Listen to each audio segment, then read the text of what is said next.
Jennifer Uy at para sa akin, ang wika ng kabataan ay ang boses ng kinabukasan. Sa bawat salita, sa chat, sa klase o sa kalye, nagtatanim tayo ng ideya at inspirasyon. Hindi lang ito tungkol sa uso o sa slang.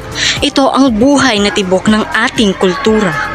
Kapag ginamit natin ang wika para magpalakas ng loob, magbahagi ng kabutihan at magbigay inspirasyon, mas maliwanag ang kinabukasan. Kabataan tayo ngayon, pero tinig tayo ng bukas. Gamitin natin ang ating wika para sa pag-asa, pagbabago at pagkakaisa. Ako si Jennifer Uy. Ito ang aking tinig para sa kinabukasan.